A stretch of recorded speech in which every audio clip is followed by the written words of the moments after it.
right, so we are here to discuss Monday Night Football between the New Orleans Saints and the Miami Dolphins. That game was sad. That game was really hard to watch, and that was 2 nights in a row that we've had terrible primetime games brought by the NFL. These last 2 games, Washington and the Cowboys and the Dolphins and the Saints, were 2 straight terrible primetime games.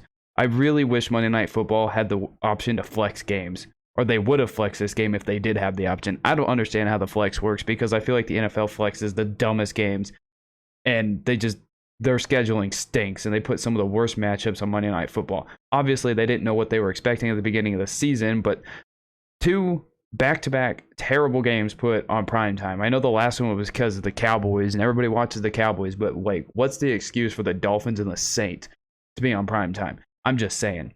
But this game was just sad. It was disgusting.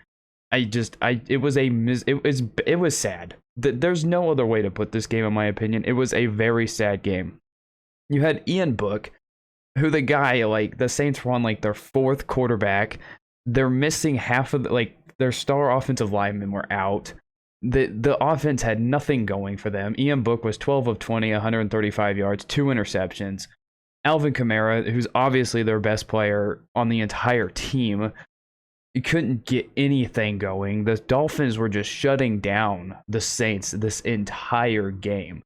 Like, the Saints at one point, they hadn't converted a single 3rd down and had negative yardage on 3rd down at one point in this game. The Saints couldn't do anything, and what do you expect from them? Just as a whole, the Saints were 0-12 on 3rd down. This game was not pretty. The Saints were sacked 8 times. Ian Book couldn't do anything. I mean, I don't know how much you put the blame on the dude. It was a situation no quarterback wants to be put in. No team wants to be put in, but because of what we're living in right now, what else can a team do? Nothing. They're put in bad situations. The Saints were put in one of the worst situations having to start Ian Book. I mean, the dude tried. I mean, it looked like he had a positive attitude the entire game, but I mean, the entire offense just had no life whatsoever. The Saints offense only had 164 total yards. The Saints had 0 life in this entire game. It was bad. There's really no analysis of this game. And then you look at the Dolphins side of the ball. Tua didn't have to do anything. I believe in Tua. I really do. I wish I can pinpoint why I believe in Tua. I just do. Maybe it's because of what I saw from him when he played at Alabama, because Alabama quarterbacks always put up huge numbers because they have NFL caliber wide receivers the second they get there. I get that, but there's just something I believe in Tua. Maybe it's because of the performance he put on against the Chiefs last year. I mean, that was a great performance by Tua. I mean, maybe that's still lingering in my mind. I can't get it out of my head. Maybe that's why I believe in Tua. But he's a very efficient quarterback, 19 of 26. He didn't have to do much in this game. Tua literally didn't have to do much at all. His defense and the Miami Dolphins defense as a whole was just beast. It was just going all out. They were sending blitzes left and right. They were sending pressure the entire game. Tua literally, the drive where Tua made 2 throws was all that Tua had to do the entire game. Tua didn't have to do anything. Honestly, after that pick 6 that the Saints gave up on their second play of the game, the Dolphins just had to stand there and they probably would have won this game. That's just how lopsided this game was from the beginning. It was 20-3, but it didn't even feel like that. This game could have ended 3-0, and I still think it would have felt like an absolute lopsided victory for the Dolphins. That's just how dominant their defense was. And I know the Saints were missing offensive linemen and things, but that was just that was a monstrous performance by a defense.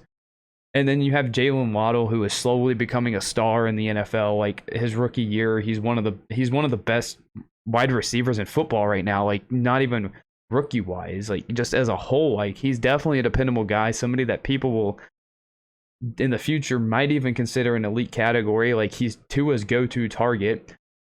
Tight ends seem to be wide receivers go-to guy, but Jalen Waddle is definitely Tua's go-to guy, a guy that Tua can always rely on. And the Dolphins have now won 7 games in a row. And when I release my power rankings tomorrow, they're going to be number 10. I know it's a spoiler. They're going to be number 10.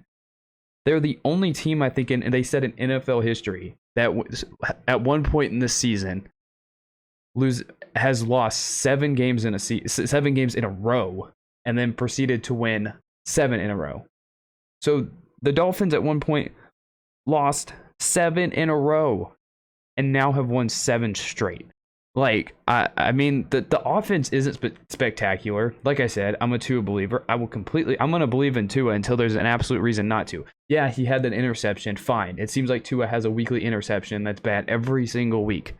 And like I said, Tua didn't really have to do anything. The defense was just so dominant. Like, this was like just straight up dominating performance. And I hate everything that I did with my predictions this week because I'm a Tua believer. I believe in these Dolphins teams. You don't win 7 in a row in the NFL, and it's not a fluke. And I still, like a moron, picked the Saints to win this game. And I'm like, well, I can't believe in a team and not pick them. So I just look like a complete idiot. And I hate myself for it. I'm so stupid. Why did I do that? But I got to believe in the Dolphins. They're my number 10 team in the NFL. I know some people may not like it, but they're just winning with defense. Tua's just making a couple throws a game, and that's all they're asking of Tua. I mean, if anything, what the Dolphins are doing is kind of what people think the Patriots have been doing all year. They're winning with defense, and Mac Jones just has to make a few plays. You look at Miami, their defense is just dominating everybody, and then they only have to ask Tua to make a couple throws. Like, that's all they're doing. Like, the Dolphins aren't doing special things on offense. They're not. They're really not. They're running the ball, they're throwing it a few times, getting a lead, and then just dominating on defense. So I credit Brian Flores.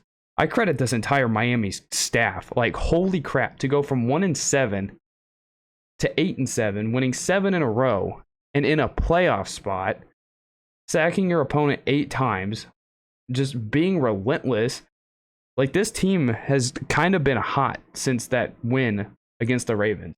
So say we won about the Dolphins. They're my number 10 team in the NFL. I'm impressed with what the Dolphins are doing. They're not going to go deep in the playoffs. I don't think they will. But you also have to give credit to everything they're doing. And when they get into the playoffs, they might be that one team nobody wants to face because they're going to screw over somebody in the playoffs. They're going to eliminate somebody in the first round. And the Dolphins are just... And then the Dolphins' remaining schedule, I think they play the Titans and the Patriots is what they have left. I'm rooting for the Dolphins again next week because if the Dolphins beat the Titans and the Chiefs beat the Bengals next week, the Chiefs are by default the number 1 seed in the AFC, and they can rest the starters in week 18. So the Dolphins are in a good spot for themselves. They're in a good spot for the Chiefs. They're going to hopefully help the Chiefs again for the second time in 3 years.